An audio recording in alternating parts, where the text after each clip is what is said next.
Today we're going to unpack a really juicy topic, and that is dating anxiety and in particular, anxious attachment style. And we'll go into all of the attachment styles a bit later, but the one that I'm going to focus on today is anxious attachment style. And I wanted to start off with a little story about myself in this because you might resonate with it. And I don't know that a lot of people know this about me. So something that you might not know is that when I met my husband, first of all, I was 17, so I was young, and I was really anxiously attached. I didn't know this at the time at all, and I would say that he was avoidantly attached, which quite often is the match up that happens with couples. Again, not something that I was aware of at the time, but looking back on the relationship, and now that I would say that I'm in a securely attached relationship, which by the way did take a lot of work, it didn't just happen overnight. But now looking back on that relationship, I can see that I was anxiously attached, and the anxiety was quite suffocating to the relationship and to him in particular, particularly because of that avoidant attachment. So it looked like I would overanalyze a lot in my head. So I'd be in my head a lot. If he was to go out, I'd be worried. I'd need this constant reassurance from him that he was okay. I was never worried about him cheating on me as such, but I was worried that he was going to be okay and that physically he was going to be okay. And if not, my head went to strange places. Oh my God, he's fallen off a cliff. Oh my God, he's got into a fight. It went to, you would know if you get anxious that it goes to the most strangest places that is often the extremes of what we think. But it caused a lot of conflict in the relationships because I needed a lot of reassurance. He needed a lot of freedom. And my need for the reassurance came across as though I lacked trust with him. And in relationships, in particular, having a really strong masculine or feminine dynamic in a relationship, you need trust there. You need to be able to trust your partner and know that they're going to be one, that they've got it, right? Because they're an adult and they know what they're doing in life. You're not there. I wasn't his mother. I didn't need to know where he was all the time. But it caused this, it just caused conflict within us. And it was an emotional roller coaster because there was this need for me to come towards him and needing conflict solved almost immediately. I wanted to talk through everything that happened and how we could get through it. He wanted to run away. So you can see that it's just not a great dynamic to be in. And it took a lot of work in therapy and coaching and personal development to come to a place where we're both now securely attached. And so I just want to say in talking about this stuff that I've been there. This is not something that I've just learnt about. I've experienced it and I know what it's like to be on that side and I know what it's like to be on this side now. And it is a lot calmer being in a place now where I don't feel that anxiety all the time. And trust me, I still feel anxiety at times. It's just not as prevalent or as it doesn't take over my life as much as it did then. And, for you, if you're experiencing dating anxiety, it's just really crucial to understand it because it allows you to recognize and manage those emotional responses. It allows you to have the more healthy relationships and it allows you to kind of break free from those self-sabotaging behaviors that quite often come out when you're anxious because if you're anxious and you're overthinking about everything, you want to have things happen, right? You want action to happen. So sometimes you will push someone away so that you don't get hurt because then you're in control of it. And so if you can understand this anxiety and how to work with it and understand the anxious attachment style, if that's something you're going through, and it doesn't mean that because you're anxious, you've got an anxious attachment style either. So they don't have to exist together. But if you do have two, right, then it can be really, it can expand it. It can be really overwhelming. So, I am very aware that this having anxiety can be exhausting, and particularly for the person that is experiencing the anxiety, it can be really tiring being in your head a lot, and it takes over your body. I had a client that I was talking about this with yesterday who said she's been experiencing anxiety with someone and, she said it felt like she wasn't in her body. And I really resonated with that because it just feels like you're not grounded. And that's why so many of the techniques we talk about with how to get through anxiety is to ground yourself, because you're really like floating and you're not present in your body. It's really a really surreal experience. So if you haven't experienced it, it might be really hard to understand when someone else talks about experiencing anxiety. But the whole point of today is that I want to talk about some strategies so that you can find some relief in the anxiety, so that it doesn't have to encompass your whole life and all of your thoughts. You know, if you're not sure if you're experiencing anxiety in relationships, it can present as like you needing that reassurance from your partner, that constant validation, reassurance. Do they love you? Are they there for you? Where are they going? Are they going to be okay? And it's, you know, it can be linked to you affirming your worth in the relationship. There can be like a fear of abandonment. So like being highly sensitive to those signs of rejection or abandonment. And you might become like upset or concerned when your partner's not immediately available or responsive. And that's when you can get in your head and create this story or this narrative around what's happening that isn't true or isn't necessarily true, but it's very easy to create a narrative around it. It can present as like clinginess. So you might be like overly dependent on your partner, seeking that constant physical or emotional closeness to alleviate that anxiety. Again, that overanalyzing. So like just really that same thing, like creating that story, reading too much into minor details, which can lead into misunderstandings and unnecessary conflicts. You know, it also might look that you might rush from one relationship to another because the gap in between is too difficult. It's too hard to be in the anxiety of not having someone there, and being with someone might alleviate that fear of being alone. So it might look like that you're jumping from one relationship to another, and you just might have difficulty trusting your partner, you know, when there's no evidence necessarily that anything is happening against, like you have no proof of that, but it doesn't mean that your mind won't give you some sort of magical proof that you can rely on. It doesn't mean that it's true, but your mind is incredible at either sabotaging you or helping you, you know, so you just got to learn how you can use it in the right way. And I do want you to know that, like, although there is a lot of research on attachment styles and it coming from past experiences, it doesn't mean that you can't move to being more securely attached, or even learning how to cope with being anxiously attached or having anxiety. That's not necessarily like the worst thing in the world.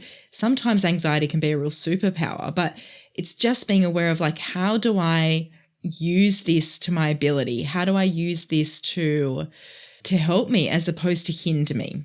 So let's just take like a step back, I suppose, and look at attachment styles as a whole, because I think it's important to understand the 4 attachment styles so that you can understand that, well, first of all, that you don't necessarily always just fall into one, you know, like everything, there's like a continuum of where you might be on there. Like you could be like maybe more dominantly anxiously attached, but, you know, some tendencies are securely attached. So you might be moving to more securely attached and still have some anxiety pop up now and then in new relationships. So, you know, attachment styles refer to the way individuals form those emotional bonds and attachment to others, and in particular, close relationships like romantic relationships, early caregiver relationships, and the attachment styles. There's 4 main types. So there's securely attached, and it really is what it says. So you feel secure in your relationship. You feel comfortable with a level of intimacy and independence. So you're okay with them having their own life, and you're okay with you having your own life, and you're also okay being close to them. And you're able to trust others. You're able to express your needs without the fear that they're going to leave you, or that what are they going to think? And so it just is, it's secure. It feels solid. Then there's avoidant attachment, and that might look like that you avoid conflict, you avoid emotional vulnerability, avoid intimacy. In conflict, this kind of looks like the person who like, I need space, I can't handle it right now, I need to get out. And you might struggle with that vulnerability in a relationship or having intimacy in a relationship. And sometimes it can appear like you're really emotionally distant. And then there's anxious avoidant, or sometimes called disorganized attachment. This is a really small percentage of the population. So I know a lot of people say, oh, this is me. It's what I often have people say to me. But I just want to say this is a really small percentage of the population. So it might not be you. And this is kind of like that push-pull. And it's like you really have this desire for this closeness and intimacy, but you also, it's attached with this fear of getting hurt. And so you might go between like, I need connection and I need to push you away, like come closer, go away, come closer, go away, that kind of thing. And that is often in relation to traumatic stuff happening in childhood. So that's why it's not a huge percentage of the population, but it does exist. It's not that it doesn't exist. And then, finally, let's end on anxious attachment, because that's what we're going to talk about mainly. And that is that you seek that high level of closeness and reassurance in relationship, but you might doubt your self-worth and you worry about rejection. You're worried about someone pushing you away and that you are not being good enough. And, you might doubt your self-worth around that and worry that, that you have to settle for less than what you're worth. So that's why last week we spoke about rejection and have been speaking consistently about self-worth, because it's so key to everything, right? If you can work on your self-worth and who you are and becoming more solid as a human being and knowing what you deserve and what you're worth, then you can seek relationships that you're not concerned about them loving you because you've got that worth internally. That's a whole other episode that we'll get into another day. But, today let's talk about the anxious attachment and anxiety and dating and anxiety. So what I will say is that attachment styles are formed primarily during early childhood, and they're influenced generally by the relationship between the child and the primary caregiver. And if you're a parent listening to this, you only need one primary caregiver to provide those interactions to be able to give the child a secure attachment. So you don't need both parents to be there. And also there's been so much research that's come out since the initial research to say that this is malleable, like it changes. Your brain adapts and change, which means it can go from being securely attached to being anxiously attached if you have a relationship that leans that way, or the other way, or any of the ways. Like it can move. I don't want you to feel like because you're experiencing dating anxiety that this is how it's going to be forever. That is not the case. Even if you're able to get into a relationship with someone securely attached, you will find that anxiety there will not scare them away, and they'll be able to reassure you enough to kind of bring you up to a level of having a secure attachment. So let's talk about like how to manage this, the strategies to manage this, how to improve like your attachment, how to improve the anxiety and improve relationships. When we work on this helps you with your communication. It helps you with your connection. It helps you with your intimacy. It helps every area of your relationship if you're able to work on this anxiety. So like everything, you can probably guess what I'm going to say first, but the first part is self-awareness. So just like going back to what I said around the attachment styles and saying like, do I fit there? Does it sound like I have been like that in my past relationships? Am I currently dating someone where I need this constant reassurance? Like, am I experiencing anxiety? And just be really honest with yourself about it, because there's no point saying, nah, I'm fine. That's not what I'm experiencing. I'm, securely attached, if you're not, right? It's not like the gold standard to be securely attached. I just want you to understand what you're experiencing so that you can deal with it head on. And the best way to do that is self-awareness.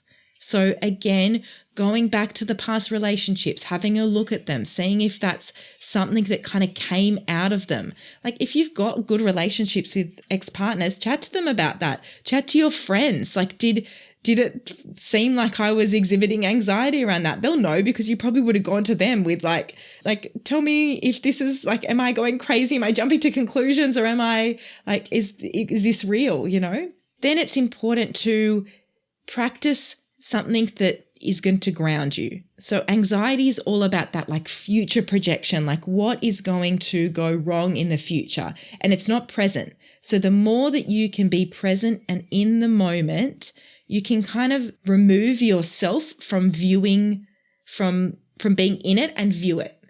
I don't know if that makes a lot of sense, but the ideal is that I want you to, like, instead of being in the moment, to step back and be able to view the moment so that you can see the anxiety happening and not be the anxiety.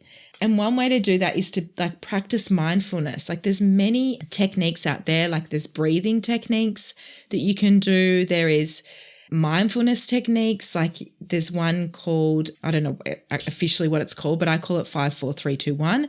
And that's about like your 5 senses and finding stuff around you, like stuff that you can see, stuff that you can hear, stuff that you can taste, stuff that you can touch, stuff that you can feel, smell. Like I think I've duplicated one, but it's 5 senses. If you Google 5 senses activity, you'll see that. And that's about just staying present in the moment, because you can't think about anything else when you're doing that. And then it's about setting clear boundaries. And we've spoken about this in the past, but it's your need to balance your closeness with your partner and your own autonomy of being an individual, and communicate with your partner what it is that you need. And if you have anxiety, just be honest with your partner about that and the people that you're dating, because if they're scared away with that, they're not the right person. Because chances are, and this is a massive assumption, so it might not be true, but chances are that they're avoidantly attached, and so they're not going to be able to meet your emotional needs. And that's not going to be a good combination. And I know I said that's the relationship that I came from, but that took a lot of work. So if you know that initially, that's not something I'd be entering into initially. I would be finding someone who can understand the anxiety and support you with the anxiety and provide you the reassurance or the calmness that you need to be able to get through it, whilst you also work on what's happening for you. So I don't want you to put everything on your partner or the dating. Like you don't need to put them owning or supporting you completely with what's happening. You need to own that too.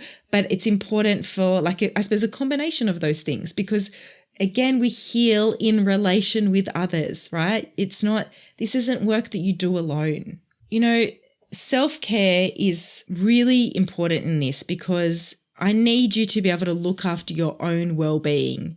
Because anxiety can be exhausting and it can take over a lot of you and your life, and it can like almost infiltrate different areas of your life. Like it could infiltrate your work and doing your work well. When you're feeling anxious, it's hard to eat, it's hard to sleep, it's hard to think, it's hard to do anything. So, look after yourself in that. And if it's something that you can't manage alone, like I say nearly every episode, get some help from a professional. Like go see a therapist, go see a coach, like reach out to someone that can help walk you through exercises that can support you with the anxiety.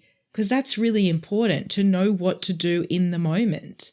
And finally, I think like a huge thing of like being able to manage anxiety is to be able to get comfortable with uncertainty, because anxiety is almost like, I used this with a client once and I like it. I don't know if it's a good analogy, but when you get bitten by a mosquito and you like have this need that you want to scratch it, right? But if you scratch it too much, it's going to bleed. You have to be comfortable with the itchiness on you, and it doesn't feel good. It feels yucky and you want to scratch it because scratching it makes it feel better, but the scratching doesn't help. So if you can sit in the uncomfortableness, that will support the anxiety, because it's when you need to do something to kind of fix the anxiety, or that's when you're going to be doing the messaging, like, are you okay? Or like, I haven't heard from you, or, that's when you're going to need the reassurance, which is the uncomfortable. It's the same uncomfortable feeling. So the more that you can get comfortable with the uncomfortable and embrace uncertainty and know that that is a normal part of relationships, that will be a real like opportunity for growth and an opportunity towards being okay with the anxiety. So this was a really big episode. And, if this is the first time you're hearing these concepts, or it's the first time that they're sinking in and you want some support with them, reach out to friends, reach out to me, or I encourage you to join my Facebook community, The Dating Circle, because there's a whole group of women in there that are also experiencing the same stuff and can support you with it. And you can come in there instead of reaching out to your new partner. You can come in there and go like, I haven't heard from him in 24 hours and I don't know what to do. And then we can, rally around you and support you. So I want to make it really, really clear that having a particular attachment style or experiencing anxiety does not define you. It is part of who you are. It is not all of who you are. And once you learn strategies of how to support the anxiety, it won't be in your way as much. So there's nothing wrong with you. You are perfect just as you are. And this is just a tiny, tiny part of you. Although I get that sometimes it may feel like it's a big part of you, but it's just a tiny part of you. Next week, we're going to be talking about dating burnout, and in particular, online dating burnout. And again, just a topic that I hear over and over again with women. So tune in for that, and I'll see you then.